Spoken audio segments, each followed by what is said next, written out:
local a Canudos FM 104,9 de Boa Viagem. Ainda Web Rádio Fetrace e também estamos ao vivo através do Facebook na página Democracia Participativa e outras tantas pessoais que estão aí replicando, né? Que estão compartilhando esse momento único Democracia no Ar, o programa Democracia no Ar. Apresentação e produção, Márcio Rodrigues, participação especial de Souza Júnior, abertura e técnica comigo, Jonathan Neto. Democracia no Ar é um programa do movimento Democracia Participativa. Nós temos o apoio cultural da Fetrace, Mova-se, Sinfarce e o Show Advogados Associados. Agora 10 horas e 1 minuto, está começando a partir de agora, até 11 da manhã, com a apresentação dele, Márcio Rodrigues. Bom dia!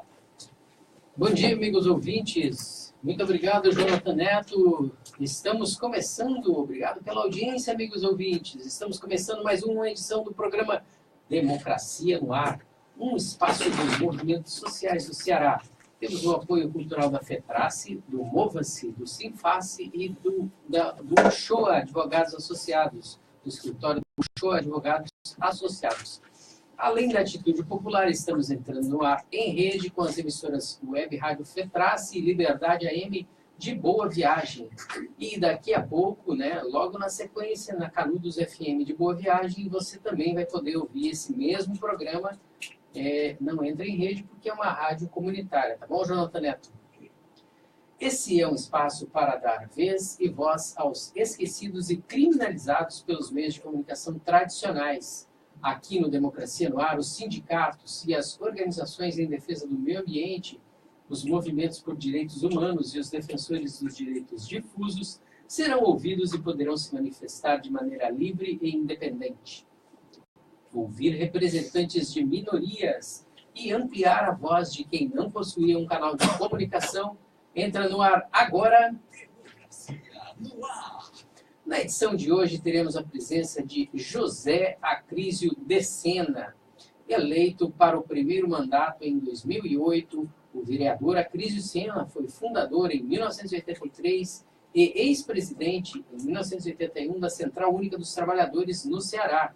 Nascido em Fortaleza, em 11 de julho de 62, Acrísio passou a fazer parte dos movimentos sociais no bairro Antônio Bezerra, na década de 80. De lá para cá, muita coisa aconteceu e Acrísio sempre foi uma liderança pujante aqui, inclusive com espaço agora na Câmara de Vereadores, entrando no seu terceiro mandato.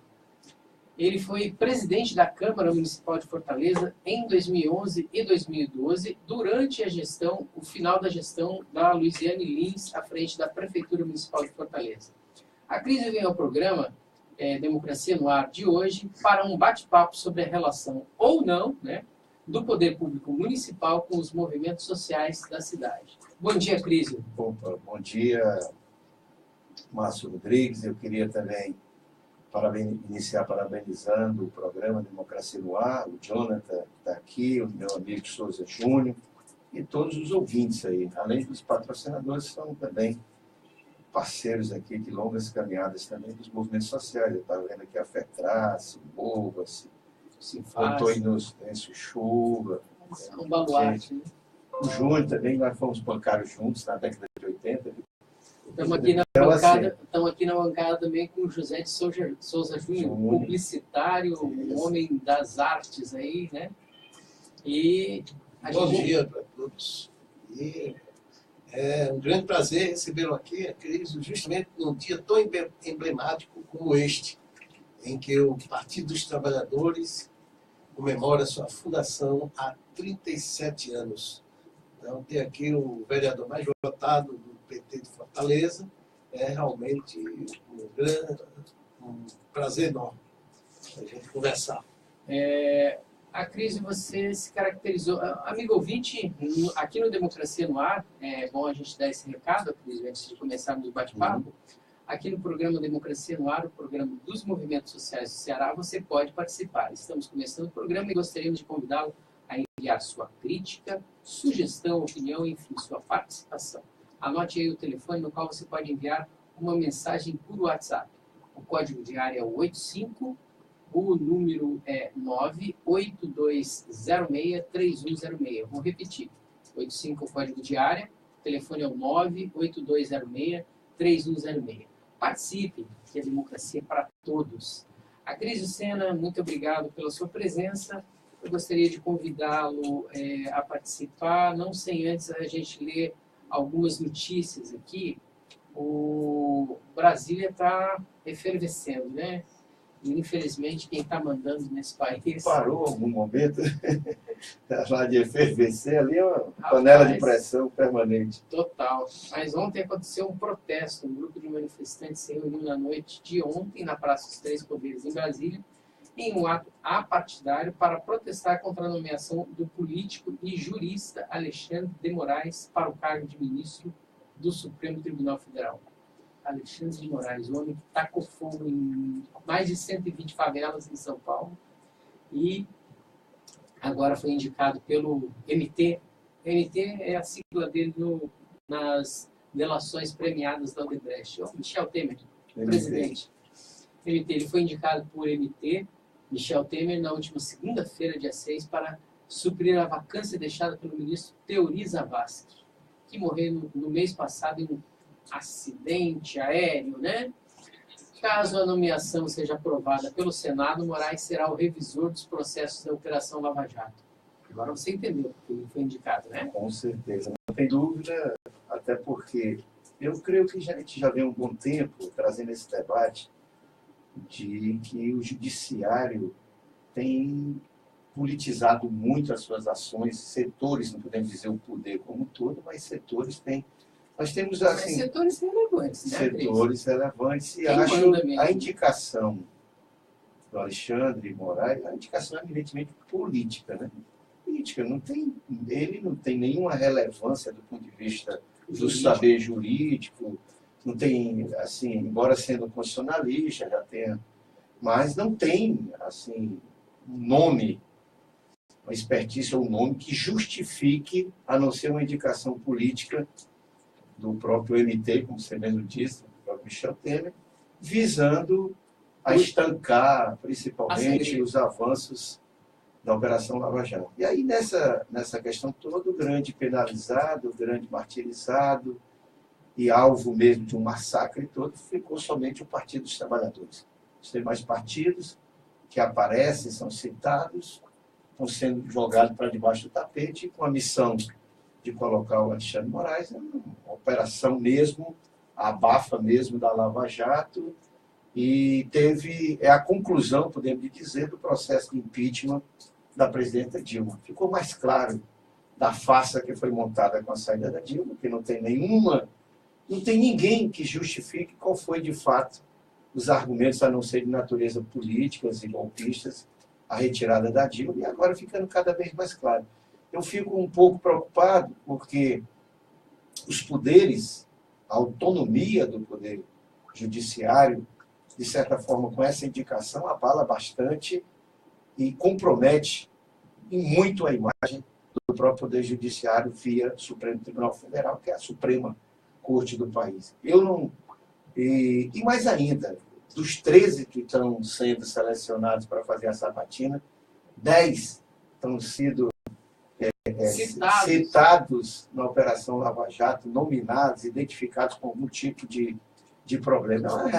É uma realidade surreal que vive o Brasil hoje, com essa indicação e com todo esse processo. Ter um presidente como Michel Temer, ter uma postura, como a gente está vendo, silente de tudo que está acontecendo por parte dos poderes constituídos. Então, eu acho que está mais do que correto a atitude dos protestos dos juristas que defendem o Estado Democrático de Direito, que defendem a democracia, em protestar. Do ponto de vista do Temer, ele faz o papel dele. Para se manter no poder, vale tudo, inclusive colocar um representante político do PSDB, que vai se desfiliar agora, para poder assumir a vaga no Supremo Tribunal. Então, de natureza política equivocada e do ponto de vista de natureza técnica, jurídica, não se justifica sob nenhum aspecto. Até mesmo porque ele não tem esse notório saber que é necessário para quem está assumindo uma vaga no Supremo Tribunal Federal. Souza Júnior? Esse é o Brasil. Até de plágio, no doutorado dele, da tese que escreveu, está sendo acusado. Né? Então, esse Não saber... está sendo acusado, tem as provas, né? O livro escrito por um eminente jurista espanhol... são vários trechos. Né? E pelo teve menos o cuidado, 3 trechos. teve nem ter o cuidado de mudar as palavras. Né? Ele simplesmente usou um Ctrl-C Ainda e tem Ctrl-V isso, para fazer uma tese é. de doutorado. Né? Exato. E tem um agravante ainda nessa questão. Mais uma? Não é só, porque não é só a ligação com o PSDB, claro, ele é militante, né, inclusive. Essa desfiliação é apenas formal, mas é um fato. Só para complementar. A prova de que ele é um militante do PSDB se deu durante a campanha eleitoral do ano passado, quando ele estava em Ribeirão Preto, terra do Antônio Palocci, e disse sobre um palco montado para fazer a campanha, que dali algumas horas Antônio Palocci seria preso pela Operação Lava Jato. Antecipou, ou seja, ele, como ministro da Justiça, ele utilizou o cargo politicamente, político-partidariamente. Isso no país decente, né? E certamente ele vai utilizar como ministro do STF, como militante político partidário. E o agravante que eu queria ressaltar é o fato de que o responsável pela indicação dele, o MT, ele é citado 43 vezes em apenas um dos 77 depoimentos dos dirigentes da Odebrecht. Então, quer dizer... Então seria uma operação abafa. É como uma charge que eu achei interessante, que os senadores, que são 10, né? São 10 senadores da comissão que vai sabatiná-lo, estão na Lava Jato. Citados. Todos estão na Lava Jato. Inclusive o presidente da comissão, né, que vai sabatinar, o Edson Lobão. E veja bem, do resultado. a charge é o seguinte: ministro, nós só temos uma pergunta a fazer. Quando é que nós vamos ser inocentados do Lava Jato?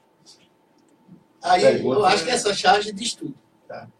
O poder de concisão do chargista, né? Sempre um profissional acima de qualquer suspeita. Gostaria de informar a vocês, queridos ouvintes, que estamos às 10 horas e 13 minutos do dia 10 de fevereiro de 2017. Há 37 anos nasceu o Partido dos Trabalhadores. E nós estamos aqui na bancada com um dos fundadores do partido aqui no Ceará. Faz sentido isso, Cris Lucena? Eu tive no início da década de 80, tive depois, em 85, quando a Maria Luísa foi prefeita, saiu, a gente também, eu estava naquela turma também que estava fora, também saí e voltei há uns 15 anos, estou de volta ao PT. Tive no início e passei um período fora, tive no PSTU, chegamos a fundar o PSTU. Você, inclusive, foi o dirigente do Márcio, né, no Ceará, do PSTU. Do PSTU, e depois voltei para o PT. E aí estou no PT. Agora, eu acho que essa experiência do PT na América Latina, talvez um dos partidos que tem a vida mais longa do ponto de vista pós-democratização, né? Assim, pode dizer assim, o PT dos partidos do campo democrático popular. Porque tem partidos que até sério, por exemplo, PCdoB, PCB, são partidos que vêm do início do século XX. Perdão. Mas o PT tem uma experiência interessante, que ela conseguiu agregar 3 vertentes ainda no processo de luta pela democratização do país, de redemocratização, aliás, foi a volta da anistia dos intelectuais que estavam exilados, a parte da teologia da libertação, da igreja libertária, da igreja voltada para os pobres, e os movimentos sociais, dentre eles a questão do sindicalismo, das greves do ABC, que despontou o grande dirigente, o maior dirigente do PT, o Luiz Inácio Lula da Silva. O PT teve um partido que emergiu das bases, de baixo para cima, um partido que teve essa interlocução direta com os movimentos sociais e que vem nesse debate aí. Nós vamos ter agora, em abril, o nosso congresso, e um grande debate sobre os rumos do partido, principalmente sobre a sua reconstrução. Porque o PT originário não é mais o PT original. O PT que passou da década de 80 e que teve a experiência com Dilma e Lula e que agora saiu e enfrenta todo o processo de se reencontrar, se reinventar diante de todo um desgaste, podemos assim dizer, que teve que enfrentar os processos até que culminaram com o próprio impeachment. Eu sou defensor que o partido tem que se reencontrar disso. Teve uma longa experiência no Executivo, uma experiência no Legislativo, um distanciamento profundo enquanto teve no governo. Parece um negócio impressionante. O PT chega no governo, seja ele municipal, seja ele federal, e ao invés de agregar os movimentos, né, os movimentos criam um distanciamento, o partido se distancia desses movimentos. É uma coisa que nós precisamos entender, até porque esses movimentos eles não podem ser extensão do partido. Eles têm que ter a sua autonomia, inclusive para criticar, para corrigir a rota, muitas vezes, em que o partido no governo se distancia. E isso não é bem compreendido. Né? Isso não é bem compreendido. Eu queria até dar uma opinião sobre isso, Pois não? que não é... Eu não sou o autor da ideia, né? Mas nos livros que eu li sobre a esquerda, sobre o poder, sobre a luta dos trabalhadores, o grande revolucionário, para mim, um dos maiores da história, o Lenin, ele dizia que a classe trabalhadora, né, os operários, os camponeses, tinham que ter independência de classe. Isso. Que mesmo no socialismo, as suas entidades não poderiam ser correias de transmissão do governo. Então, eu acho que esse ponto precisa ser muito discutido, porque o que eu percebo, quando o PT ascendeu ao governo, houve assim, uma certa ideia equivocada de que os trabalhadores estariam no poder. Isso. E daí a incompreensão de que o governo é apenas um instrumento de poder. O poder real não está no governo. O poder real está na classe que domina os meios de produção, que domina as comunicações, que domina as forças armadas, as polícias. O poder está aí, está o poder financeiro. Né? Esse é que é o poder real. Então, há limites para um projeto mesmo popular do PT em governar frente a esse poder. Não poderia fazer tudo, resolver os problemas da classe trabalhadora, emancipar os trabalhadores. Eu acho que por aí dá alguma pista para entender esse problema do distanciamento que você acaba de falar. E aí alguém, se tiver curiosidade de querer conhecer o velho Vladimir Ilyich Leonov, conhecido como Lenin, né? Tem três. O Lenin é mais fácil, você tem 3 obras clássicas dele que eu sugeria, se alguém quiser entender um pouco até desse momento, Estado da Revolução, o que fazer, que é exatamente o papel do partido ali, embora em outro contexto, na Rússia, né? Mas também o imperialismo, né? Face superior do capitalismo. 3 obras do Lenin, se alguém tiver curiosidade, pesquise e dê uma lida. Fundamentais essas fundamentais das 3. Mas eu concordo plenamente, Souza Júnior. O governo da qual nós chegamos, do Palácio do Planalto, é o poder, a expressão do poder político. É a expressão do poder político. Mas o poder político não se traduz só no político. Até porque a expressão concentrada da economia é o político, né? Então tem o poder econômico, que aí não estava nas mãos, não tinha nenhum controle, nunca esteve, e pelo contrário, a política econômica de sobremaneira favoreceu o poder econômico, os bancos, Exato. Né? O agronegócio, as grandes empreiteiras, esse é o poder econômico. Tem o poder, né, ideológico, podemos assim dizer, que são os meios de comunicação, nós estamos vendo aí como é que dita, né? Toda a superestrutura. Aí vem o poder das leis, o poder militar, esse é que é de fato é o poder.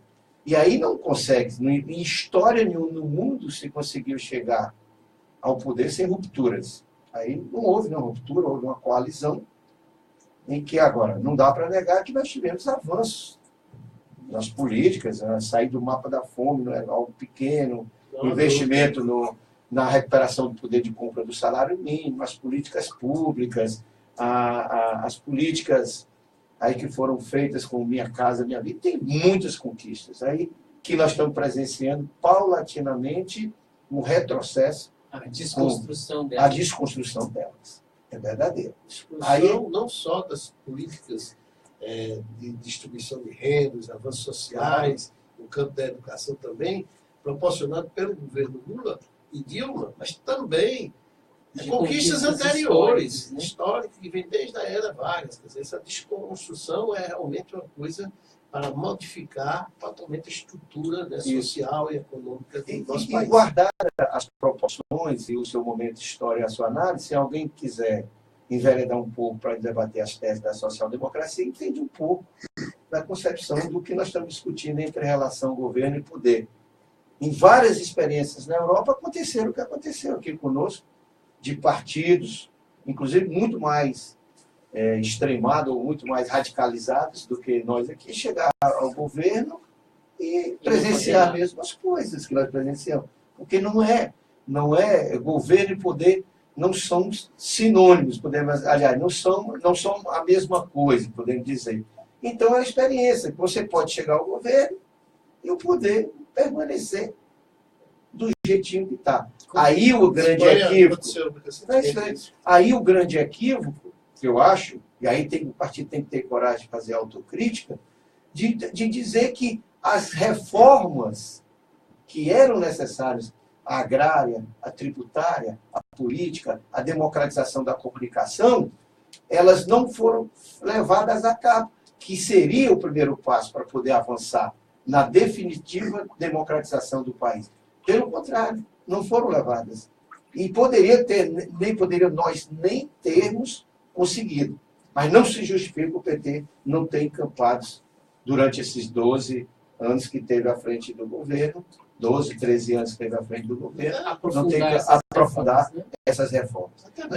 E nós tivemos reformas são burguesas, não são socialistas. Exatamente, mas mesmo para você ver como o conservadorismo da nossa sociedade, da Casa Grande, é tamanho que não permite nem mesmo a capacidade de reformar o sistema da qual ela domina. Ela quer governar mais de igualdade. Claro, ela quer governar com a Casa Grande, a senzala de Gilberto Freire, está presente do período colonial aos dias atuais.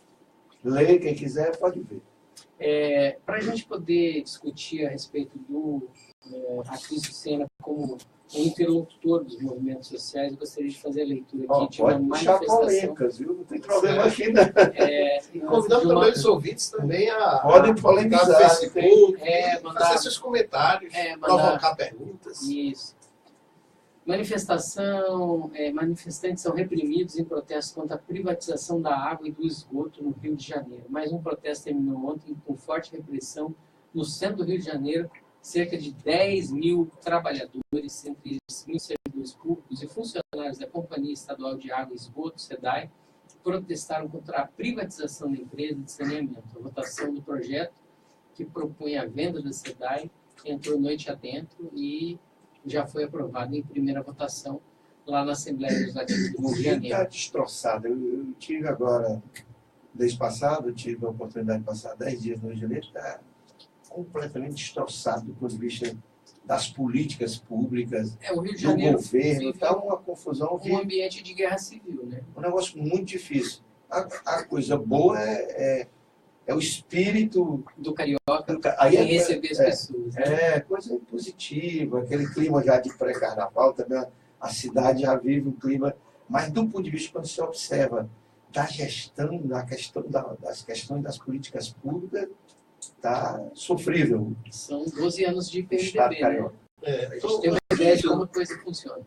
Cris, eu não sei se você concorda, mas eu acho que tem uma correlação muito forte com essa rápida degradação que está acontecendo no Rio, no Espírito Santo, e tudo indica que outros estados isso vai acontecer. O Rio Grande do Sul E o- está vivendo isso desde que o Sartori assumiu, né? É, e o 2014, 2015. E o golpe, porque o golpe não foi só, claro, o afastamento da Dilma, isso foi apenas a retirada de um obstáculo, né, para eles implementarem essa ponte que é para o inferno.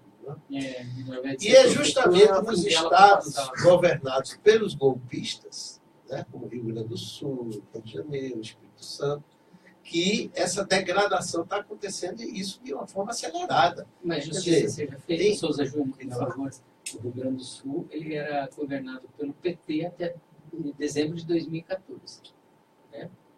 Quem era o governador lá? Mas o que está acontecendo hoje, né, esse problema de incapacidade até mesmo de pagar a folha de salário, né, está acontecendo no governo do PMDB. Bem, Mas mas são a minha- três governos, né? Rio Grande do Sul, Minas e Rio de Janeiro, com decretação de falência, como é?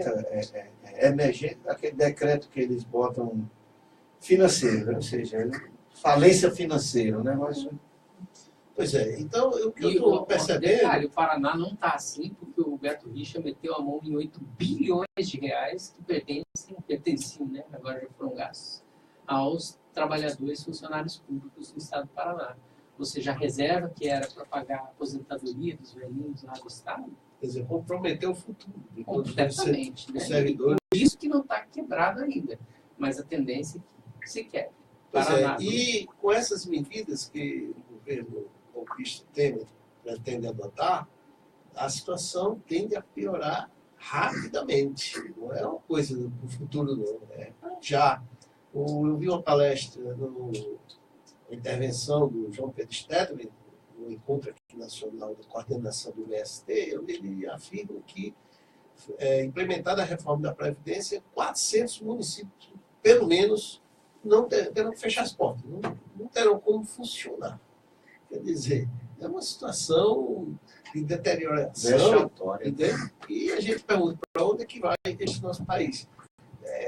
Pelo jeito, concluindo, o que está acontecendo no Espírito Santo, que começa a acontecer no Rio de Janeiro, vai tomar conta do país. Quer dizer, vamos viver dias de convulsão social. Você concorda? Eu não tenho nem dúvida. Eu acho que o país vive um processo agudo de recessão. Você imaginar aí 12 milhões de desempregados no país, dobrou de quando eles pegaram o governo para dobrou, meu amigo. Era um estardalhaço, o desemprego na era Dilma já chega a ser... Dobrou, 12 milhões de desempregados no país.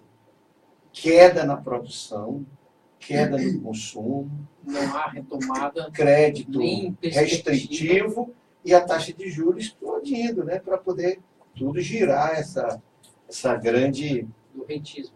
do rentismo, para favorecer cada vez mais o sistema financeiro, que é o único segmento econômico que só lucra com crise. Os outros perdem, mas eles lucram com crise. É inversamente proporcional, é o sistema financeiro. Então, assim, é uma realidade fechando agências, nós estamos vendo aí, né? Aí, recentemente, do Banco do Brasil já começa com os planos de desligamento voluntário, com fechamento de agências, enfim, é uma situação difícil. Aí não dá para você chegar e, como alguns bacanas estão fazendo, querendo depositar o crédito. Não, isso tudo é herança que nós estamos recebendo da Dilma. É brincadeira, né? Tem hora, né? É o país da piada pronta mesmo. Essa daí é uma piada pronta. A gente vai entrar num rapidíssimo intervalo. Jonathan Neto, para comandar esse intervalo, por favor.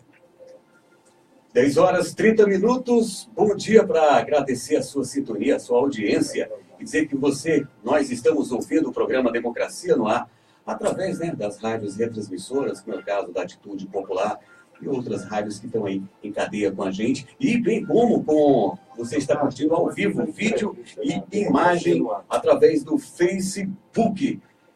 Obrigado pela sintonia, tá? Pelo carinho.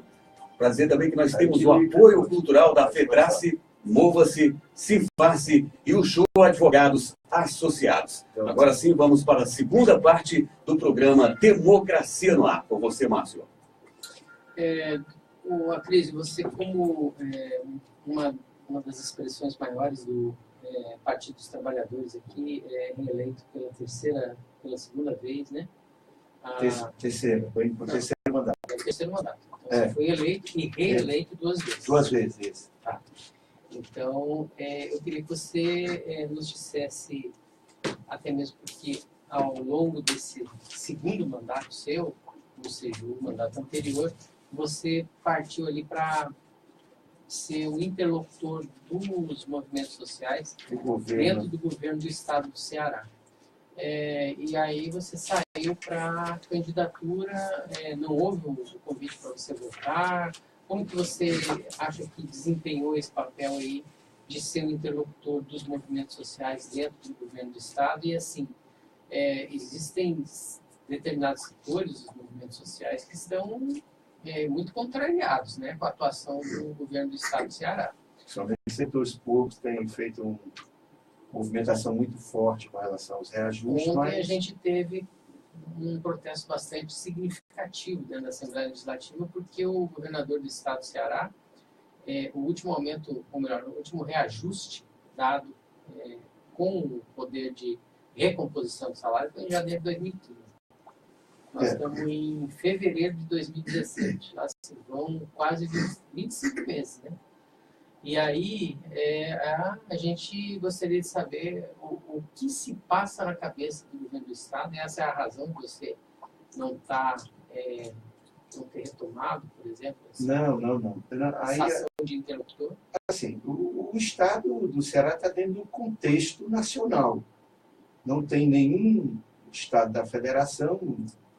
Assim, até eu conversei assim, eu lamento, eu acho que os trabalhadores têm o direito de fazer as suas reivindicações, estão no legítimo papel, os movimentos, os sindicatos, mas tem uma realidade nacional em que o governo do estado está contextualizado e ele não é... Aliás, ele tem um papel diferenciado. Por exemplo, se você pegar Rio Grande do Sul, estados como Rio Grande do Sul, Minas Gerais e Rio de Janeiro, o que está acontecendo com os setores públicos, hoje, só em assumir o compromisso de pagar em dia o salário dos servidores públicos, vem sendo já um grande desafio mesmo que esses estados não estão. Claro, não justifica. Eu queria te pedir uma licença e dizer o seguinte, esse é um discurso de patrão, né? Não, o discurso do governo. É porque assim, você disse que era para a gente poder... Claro. Né, não, fazer do governo, só em... Mas eu tenho dados aqui que foram apresentados pelos fazendários, que indicam o seguinte, que mesmo concedendo uma reposição, porque não é nenhum aumento, de 18%, que reporia tudo que foi carcomido pela inflação durante esse período, que são quase 2 anos, mesmo assim não chegaria além do limite da lei de responsabilidade fiscal. Aí teria que enfrentar. Esse foi um estudo que foi apresentado pelos fazendários, porque quem tem os dados na mão não é só o governo do estado. Claro que até mesmo porque há transparência, os fazendários têm. Então, assim, né? Claro que o discurso que você dizer que está pagando é obrigação. Estou dizendo. Até porque eu não sou o porta-voz do governo do estado. Eu estou fazendo, e por ser do nosso partido, eu tenho também que fazer, tenho coragem suficiente de fazer a defesa. Agora, os dados, eu tive a oportunidade de presenciar esse debate entre o Mauro Filho, que é da Secretaria da Fazenda, que é fazendário também, e o estudo do Sintaf. Não bate. E aí, meu amigo, são 2 estudos que não batem as análises feitas pelo o fazendário Mauro Filho e o fazendário do Sintaf. Aí uma resolução tem que enfrentar. Mas voltando, é uma situação bastante delicada. Eu ficaria mais preocupado, se isso fosse uma tônica nacional e o governo do estado ele não estivesse cumprindo. Olha, os estados conseguiram reajuste, os estados da federação, tais, e o governo do estado é o único que está burlando essa decisão. Não é. É um contexto de dificuldade mesmo, de realidade. Não é fazendo aqui só a defesa. Eu acho que a reivindicação é legítima, justa. Foi apresentada uma proposta que não atende, os movimentos não atendem, mas foi apresentado dentro da realidade que comporta, segundo os dados do próprio Mais governo. 2%? Não, por exemplo, dentro da realidade que o próprio governo diz que comporta, tá certo? É essa a realidade que o governo diz que comporta. Agora, eu não voltei para os movimentos sociais porque eu tive que voltar para reassumir as minhas funções de vereador para disputar a reeleição, tá certo? Tive que voltar. Tem convites para voltar novamente? Tem. Agora, eu não posso voltar novamente para o Estado diante de uma realidade hoje dos desafios que estão colocados para mim na Câmara Municipal. Nós vamos ter uma proposta de assumir a Comissão de Urbanismo e Meio Ambiente, né?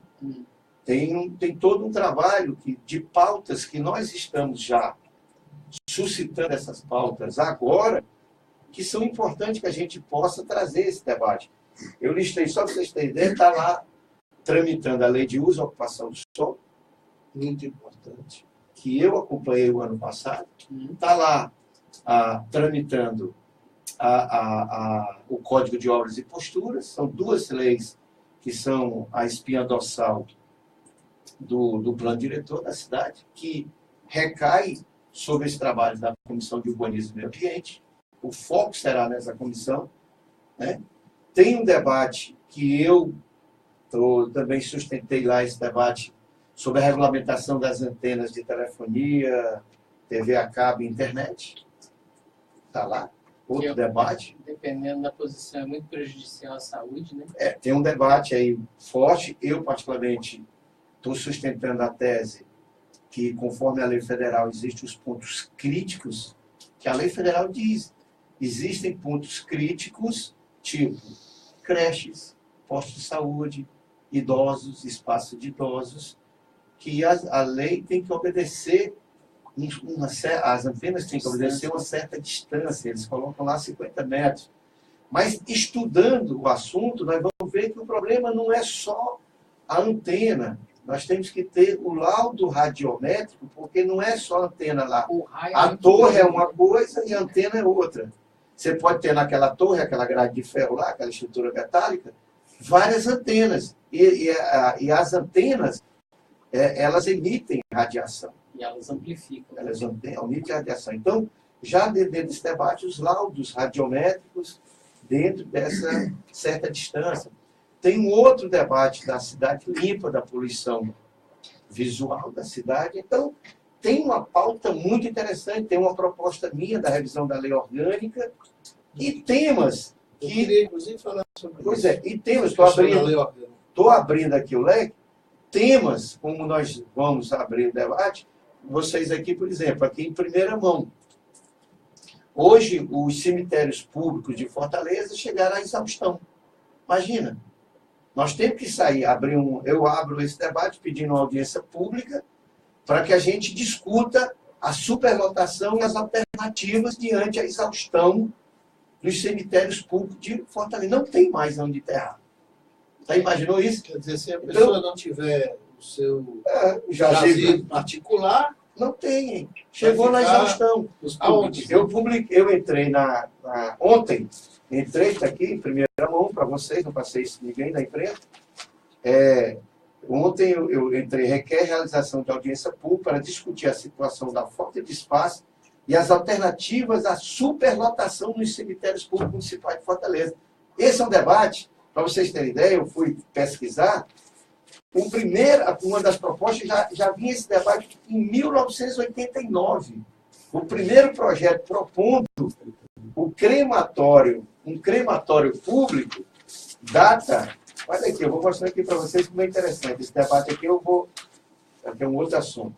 1989, o meu amigo João Pinheiro, lá do Antônio Bezerra, Edgar Mendes, também do Antônio Bezerra, e a lei foi sancionada pelo então prefeito de Fortaleza, Ciro Gomes.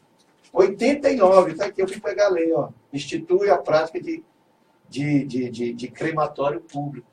Então, é uma alternativa, mas não é uma alternativa fácil. Tem a proposta da verticalização, não é? O pessoal que está nos ouvindo nem botar para enterrar o defunto em pé, a negada pensa que a verticalização é enterrar o defunto em pé. A verticalização das covas continua sendo enterrada de forma horizontal no caixão, ao invés de ser subterrânea, são gavetas subindo, como é difícil que eu estou vendo aqui. mostrando aqui para vocês, quem não está nos vendo, não está conseguindo nos ver, A Cris. uma proposta aqui de São Paulo. Então, esse debate eu vou abrir. A É um Cris. tema, um tema E importantíssimo. você está dando este furo aqui Em de primeira democracia no ar. Democracia no ar. Ninguém sabe dessa... A Cris, Aqui, ó. a gente precisa levar em consideração o seguinte. O metropolitano vertical. A gente está fazendo uma discussão 13.200 blocos em São Paulo. A Cris, a gente está fazendo uma discussão aqui a respeito de projetos, né? E modelos de administração. Quando você exaure o poder, a condição do poder público de trabalhar a questão de prestar um serviço à comunidade, você transfere essa exaustão para o poder privado, ou seja, né, vamos privatizar, que eu acho que está sendo uma tendência no Brasil ultimamente. Não, mas a proposta não é privatizar, não. A proposta é buscar caminhos nas duas trincheiras. Mas se É a gente verticalizar. fica discutindo É isso verticalizar. durante muito tempo dentro da Câmara Municipal e não encontra uma solução, Não, porque não quem é vai fácil. ganhar Porque, dinheiro por exemplo, com isso crematório, justamente crematório público, os olha donos só. de cemitérios Olha, você- privados. Né? Não, mas aí tem alternativa pública também. Olha, você vê como é engraçado, como é complexo. Crematórios públicos têm alguns problemas de natureza nos impedimentos religiosos, mas tem uma lei de 1973, que é a Lei de Registros Públicos, ela diz assim: a cremação de cadáver só pode ser feita daquele que houver manifestado a vontade de ser incinerado ou interesse à saúde pública e se atestado o óbito em vida. Tá vendo? Então, tem um debate que não é fácil para você achar uma alternativa. Mas achei legal esse debate. Estou colocando aqui em primeira mão. Nós vamos enfrentar. Mesmo porque tem que ter uma solução. Tem né? que ter. Se não há mais espaço para nos cemitérios públicos, né, Não tem. as pessoas não vão parar de morrer. Não. tem Imagina, não, tem média no Bom Jardim, Tem é que 50, resolver isso logo. 50 enterros por dia. A gente não cabe, não tem como, tá vendo? E como é que estão fazendo hoje? Agora eu fiquei curioso. Não, hoje continua enterrando. Continua enterrando, aí tem que ter uma parte que tem que ter retirada por tempo, os ossários, aí tira os ossos, 3 anos. aí deposita numa urna, aí já abre espaço, mas é uma Quer dizer, dificuldade. é um arranjo, né? Está fazendo um arranjo porque... Esse é um debate que aí eu estou dizendo para vocês, que aqui em primeira mão, que nós vamos enfrentar com essa audiência pública. Né? O outro debate sobre a gestão das águas em Fortaleza é inadmissível. O estado do Ceará está cravado no semiárido, todo o estado do Ceará trabalha a convivência com o semiárido, Fortaleza não tem água suficiente para sobreviver com a água do estado e não tem uma política de convivência com o semiárido. Então nós temos que enfrentar a discussão da gestão das águas. Então eu fico tranquilo, feliz, porque assim, eu me empolgo também nessa parte da questão legislativa. Também eu estudo, pesquiso, e tem outros temas aqui, regulamentação de Uber, táxi amigo. Rapaz, é tanta pauta que aí eu não sei nem como é. Deixa eu, inclusive, incrementar mais ainda. Tem Você mais citou que tem um projeto de modificação da lei orgânica. Tá. Segundo, a lei orgânica, né, para os ouvintes que não sabem, é a lei maior, É a a nossa Constituição do Constituição Municipal. E, segundo a própria lei orgânica, ela deveria ser revista o ano passado. Não deu por conta do processo eleitoral, e aí nós pactuamos com a mesa diretora que nós faríamos no primeiro semestre desse ano. Não deu. Eu entrei ainda com a proposição de constituir uma comissão especial para fazer a revisão da lei orgânica, que é a nossa Constituição, mas não foi possível. Mas a mesa diretora já apresentou, inclusive... O substitutivo? Não, já apresentou um cronograma dos trabalhos e a constituição da comissão. Nós vamos fazer isso no primeiro semestre desse ano. Estará pronto, até porque o presidente Salmito abraçou como uma proposição da mesa diretora, a ideia que foi feita por nós, foi abraçada a mesa diretora, e vai acontecer. Já tem um cronograma, inclusive aqui, o calendário. Esse debate sobre a lei orgânica é muito importante, Márcio, porque a lei orgânica de Fortaleza é considerada uma das mais avançadas do país. Ela tem instrumentos de participação popular, e nós que fazemos um movimento de democracia participativa precisamos divulgar isso, que, infelizmente, não é do conhecimento da Isso. população. E, portanto, esses instrumentos de participação não são exercidos. Eu vou aqui citar, por exemplo, 2 instrumentos. Um deles, a população de um bairro, né, ela 5%. pode iniciar um projeto de execução de obras, de serviço. Não é só a lei. E de vetar também aquelas que sejam nocivas. E esse projeto, sendo assinado, né, por 5% dos eleitores do bairro, Como que a ele gente tem faz prioridade isso? de tramitação na Câmara. Inclusive, a Ele comunidade entra na frente. A lei de iniciativa popular, inclusive, prazo. tramita mais rápido que os nossos. e ainda tem a vantagem de a comunidade que apresentou o projeto de iniciativa popular defender na Câmara. Isso. Entende? Como se fosse um vereador lá. Ele vai e defende o projeto, isso, aquilo, entendeu? Então, são É instrumentos aberto como espaço esses. no grande expediente, que é o local da fala, para fazer a defesa do projeto como se fosse em nome do povo. Porque a gente sempre fala em leis, iniciativa popular de lei, mas de obras e serviços, isso é novidade. Infelizmente, não é exercido. Então, instrumentos como esses de participação, em meu entendimento, devem não só ser mantidos, né, mas ser divulgado, e o papel, eu acho, dos vereadores é estimular para que as suas bases Um exemplo simples, um exemplo. efetivem isso, né, tornem realidade essa participação. Um exemplo, vamos supor, a polêmica do estaleiro no Vicente Pison, no Titanzinho. 5% dos eleitores lá poderiam ter feito um processo de vetar aquela obra, valendo oficialmente, amparado na lei orgânica, como era atingir a cidade toda, você poderia fazer. Tem, dentro aí, reforçando o que o Júnior fala, nós vamos preservar, nós vamos aprofundar. Até porque o Ficha Limpa foi um projeto de iniciativa popular, depois que foi abraçado, mas começou com iniciativa popular. Exatamente. Né? Plebiscito, referendo, lei de iniciativa popular e veto. Esses Tudo instrumentos- do povo. O povo, Esses instrumentos são importantes para a gente ampliar o poder da democracia e fazer com que ela realmente reverbere dentro das instituições constituídas. Beleza. Agora, você como uma figura de proa dos movimentos sociais, como que você está encarando o que a gente observa, né, hoje em dia? Será que falta iniciativa, falta ação dos movimentos sociais? Ou será que está faltando divulgação de tudo aquilo que eles fazem? não, eu acho que, primeiro, precisaria massificar, difundir a ideia, porque há um desconhecimento, nós estamos dizendo aqui, é um desconhecimento. E aí, eu creio que os sindicatos poderiam contribuir muito nisso, porque tem que ser carro de som, tem as máquinas, tem diretores, para poder fazer essa divulgação dessas iniciativas. Vamos supor, o cidadão está nos ouvindo aqui lá no Montese, não, botar lá na Messejana, aí o cara quer botar uma rampa, não pode, né? Vamos botar quer construir uma obra que vai danificar o meio ambiente. A população pode barrar isso. Pode barrar. Com um mecanismo mesmo de veto popular e acabou, e valendo de acordo com a Constituição. Agora, precisa que o povo absorva dessas ferramentas. Conheça, dialogue, debata, massifique, a gente faça os programas, cartilhas, as audiências públicas para poder fazer isso aí. E nós estamos pensando exatamente com isso.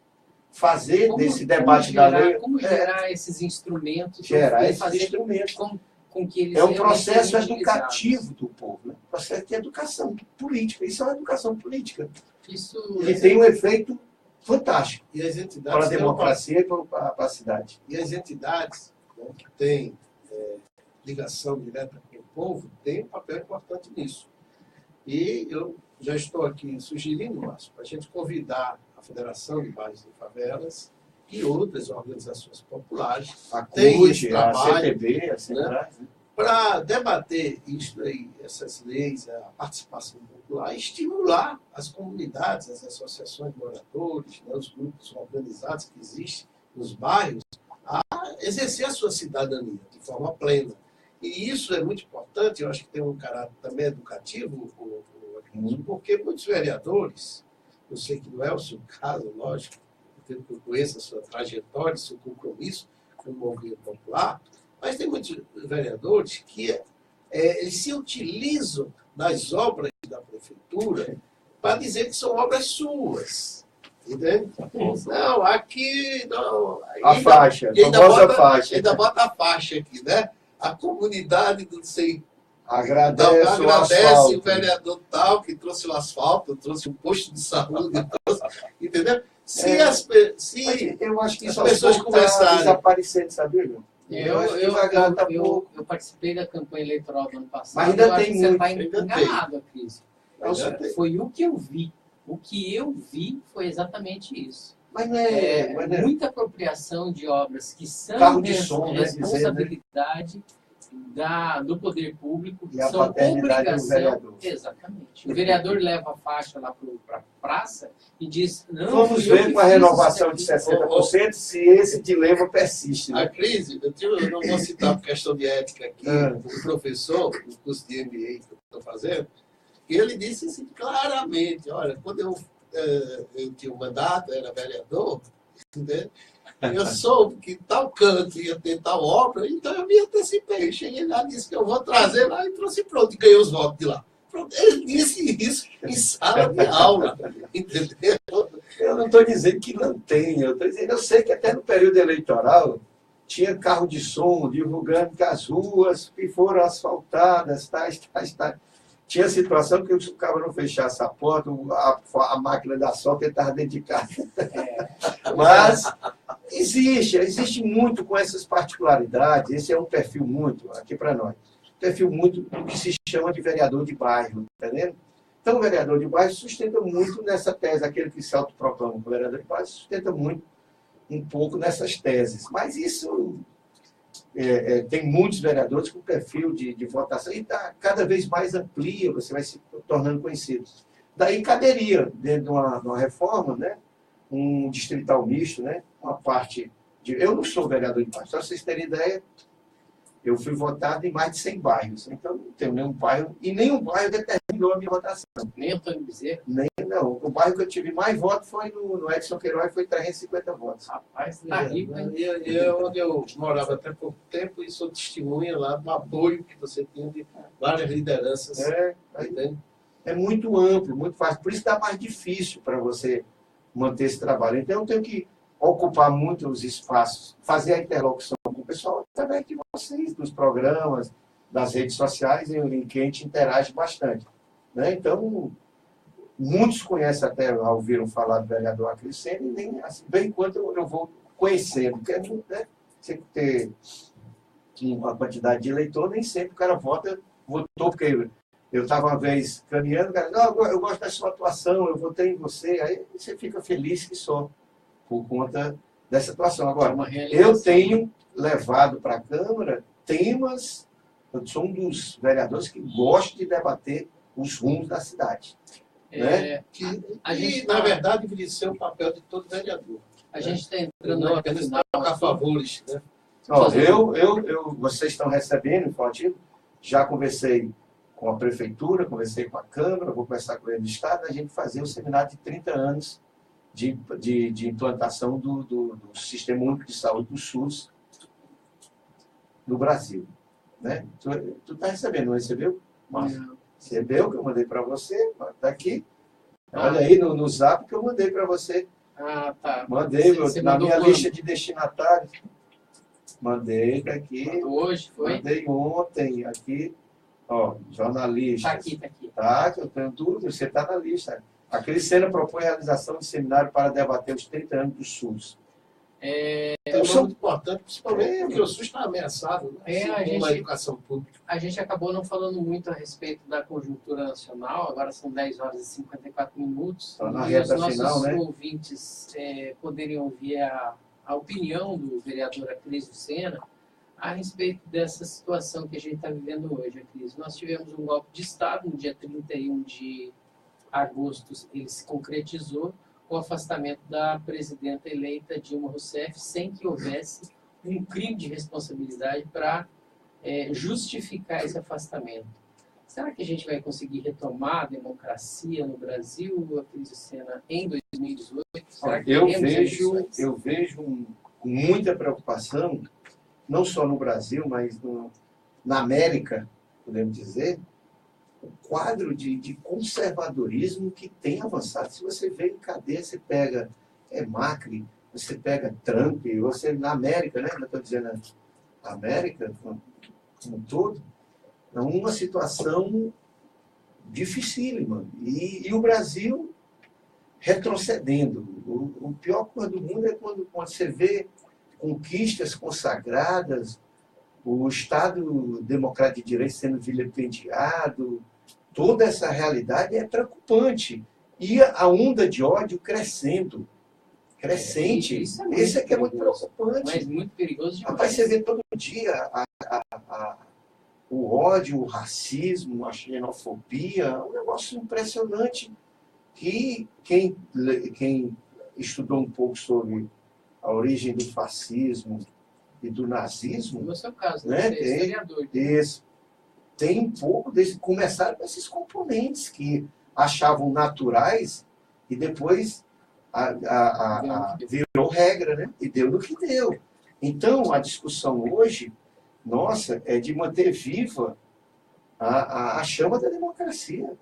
Nós estamos nem entrando num terreno mais radical, mas é manter, porque a intolerância toma de conta, e aí começa grupos fazerem justiça com as próprias mãos, começa a estereotipar, e começa a Narciso achar feio o que não é espelho, e aí, meu amigo, é o que é mais problemático diante de toda essa realidade.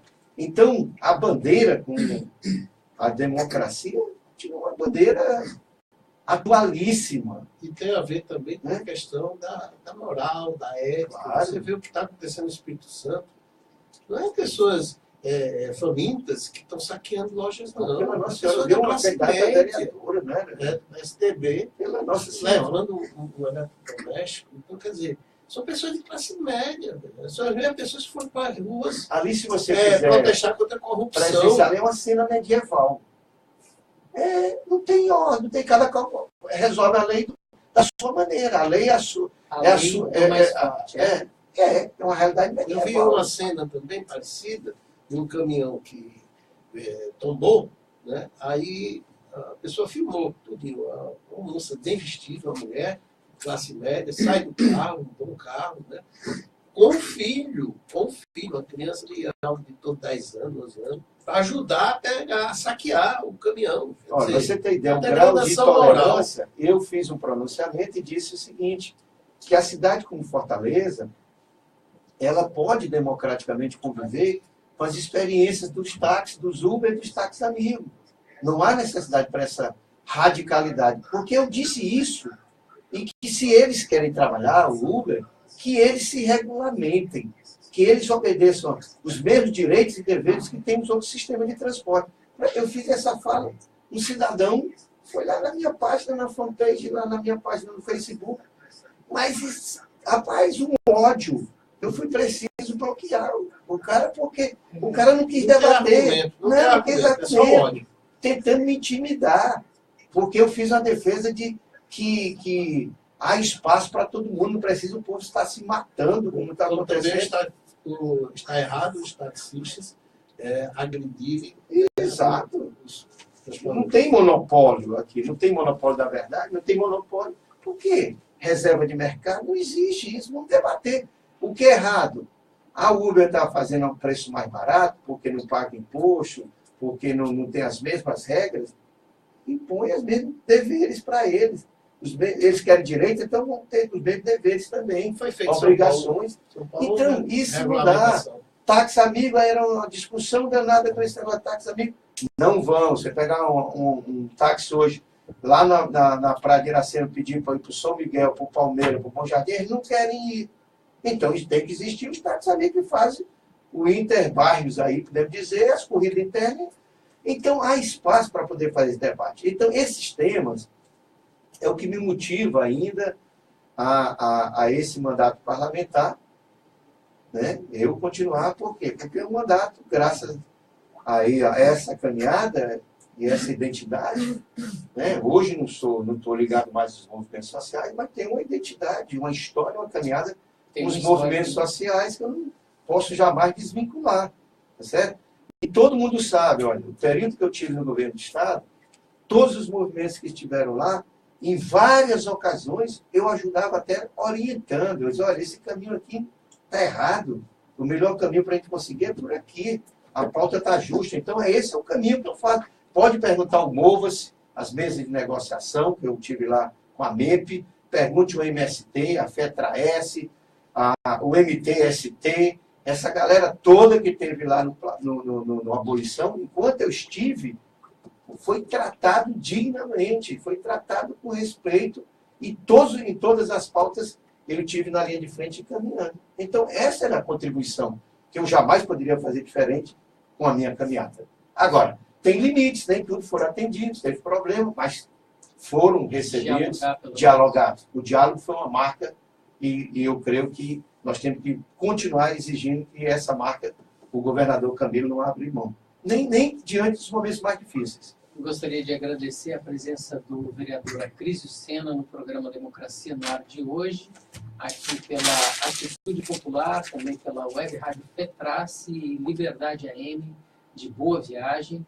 Gostaria de agradecer também a presença de José de Souza Júnior, nosso publicitário, um dos comandantes do Movimento Democracia Participativa. Encerramos hoje mais uma semana com Democracia no Ar e retornamos na próxima segunda-feira com o professor Fábio Sobral para um bate-papo aí sobre a conjuntura nacional. Para encerrar o nosso programa de hoje, gostaria de convocar a voz de ouro da Atitude Popular, Jonathan Neto. Bom final de semana a todos. Um abraço. Segunda-feira de volta com mais Democracia no Ar. Bom, um outro tema que Vamos lá, então, acabamos de ouvir o programa Democracia no Ar, aqui na sua web rádio Atitude Popular, com retransmissão pelas rádios Liberdade AM, o 1310, e Canudos FM 104,9 de Boa Viagem, ainda web rádio FETRAS, e também através da página Democracia Participativa e outras pessoais aí no Facebook. Apresentação e produção, Márcio Rodrigues.